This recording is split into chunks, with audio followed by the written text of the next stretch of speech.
They only work well when they're hot, and the only way you get them hot is to burn the rubber. Here is Kenny Bernstein, the reigning and four-time series champion, and the driver that Steve's about to talk to is close to taking his title away. Steve? The man is absolutely an elapsed time machine. A 5:24. That's a beautiful shot. That's great. That was a little different run. The car was a little loose leaving. We kind of thought the track might get a little loose on the starting line, and Maynard did a great job on the clutch. This is a racetrack where a driver has to drive. Yeah, that one was a driver. You know, and I'm told by the would-be accountants in the tower that if Kenny Bernstein should be defeated this round, you are indeed the Winston champion for the first time in your career. I'll believe it when I see it. Thanks. Okay, well, let's watch. It's going on right now. Steve, Bruce Larson giving proper tribute and credit to his crew chief, Maynard Yanks. Tony McClelland has beat Kenny Bernstein before, and Larson is remembering that. It was in the first round of racing at the California Nationals that Tony McClelland put away Bernstein. Here he qualified 8th and beat Larry Bostic in round 1, while Bernstein qualified with a 5:21, the quickest run of his career, and beat Art Hendy in his first round of competition. The body coming up on Tony McClelland's car. That is not a normal move for this crew. The Bernstein crew, headed by Dale Armstrong, they're looking over, checking out what's going on. Underneath the body, crew chief Wayne Dupuy working on Tony McClelland's car, ever vigilant. Buster Couch says, you can't race it this time. Shut the engine off. It will be a single for Kenny Bernstein. Meanwhile, down at the far end of the track, Bruce Larson knows it will not be this round that he clinches the series title. McClelland is out. Bernstein on a single. And a good run. Keeping pace not only with round 1, but also in performance. Bernstein, 5.24 seconds. His speed, 277 miles an hour. Steve? Kenny Bernstein also a 5:24. It just keeps getting more interesting. Hey, we've still got a race going. Indeed we do. There may be some pressure on Bruce Larson, but it is lessening with every round. Bernstein only has a mathematical chance of catching him for his 5th title. Back at the starting line, our next 2 cars getting ready for their burnout procedure. This is Al Hoffman out of Umatilla, Florida. His competition is Mark Oswald, driving the Candies and Hughes Motorcraft Ford Probe out of Houma, Louisiana. Al Hoffman ran a 5:43, his personal best in round 1, to beat Scott Coletta. Mark Oswald raced against Mike Dunn, earned lane choice here in round 2 with a 5:24 in putting away Dunn, who in qualifying at the wheel of the Joe Pisano Oldsmobile had an incredible experience. When Dunn hit the throttle, a mechanical problem inside the engine caused the supercharger to explode, sending a fireball skyward and raising the body off the chassis. The supercharger literally disintegrated, forcing the crew into an almost all-night effort to get the car ready for its first round race, which Mike lost against Mark Oswald. The blower drive service Thunderbird of Al Hoffman in the near lane of the track. The Ford Probe of Mark Oswald inching its way into those beams of infrared light across the starting line.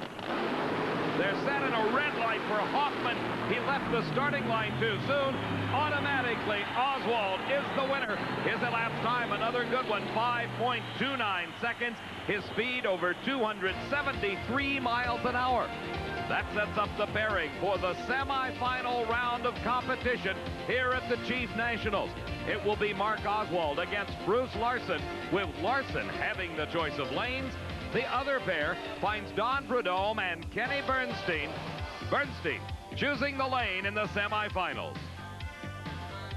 Back in the pit area, Shirley Muldowney rolling towards the staging lanes.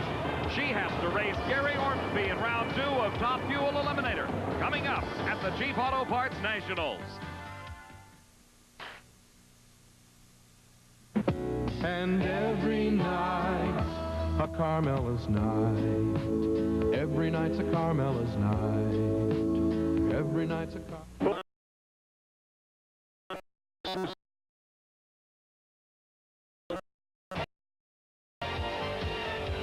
Back at the Chief Auto Parts Nationals at the Texas Motorplex. We're set for round number 2, racing in Top Fuel Eliminator.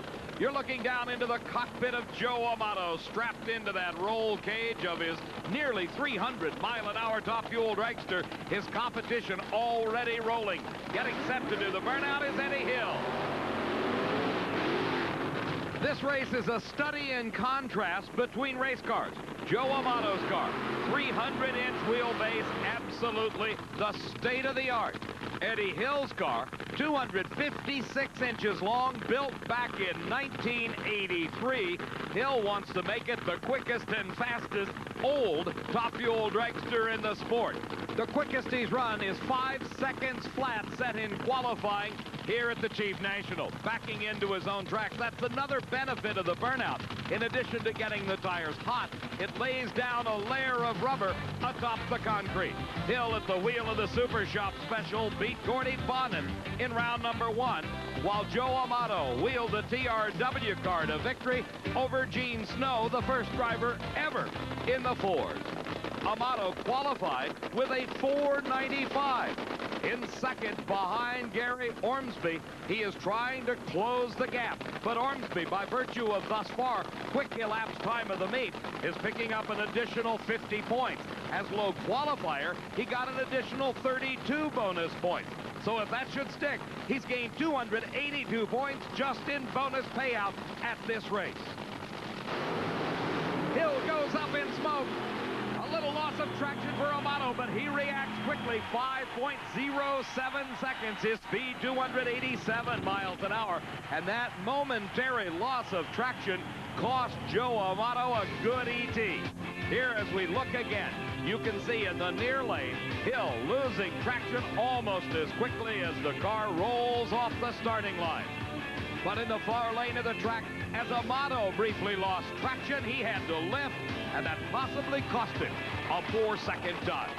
Here is another of the older cars in competition. This is the Gunite Express car of Frank Cook. It is racing another 300-inch wheelbase car in the far lane, the Coors Extra Gold Special of Darrell Gwynn.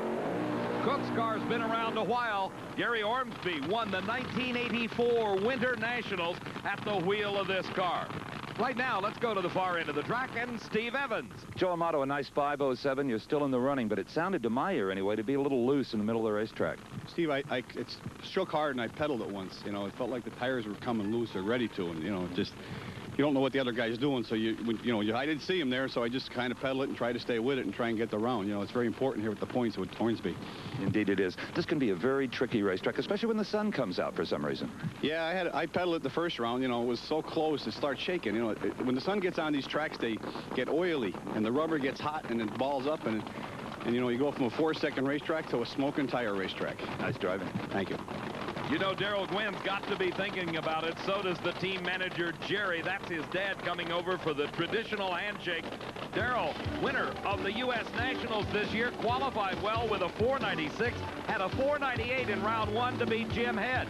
Meantime, Frank Cook, after a fine 501 qualifying effort for the number 8 spot, beat Robert Reel in a tire-smoking effort in round 1. Gwynn, with the lane choice by virtue of the quicker elapsed time in that first round, has selected the far lane of the track. No loss of traction problems for Gwynn. Crew Chief Ken Beanie showing the elation of the second 4-second elapsed time today. 4.99. His speed over 285 miles an hour. Cook was close at a 506, 286. Meantime, back in the funny car pit area, work going on normal maintenance on the engine in Kenny Bernstein's funny car. While he may be all but out of competition for the Winston Crown, there's a great race for second between Bernstein and his competitor in the semifinals, Don Prudhomme.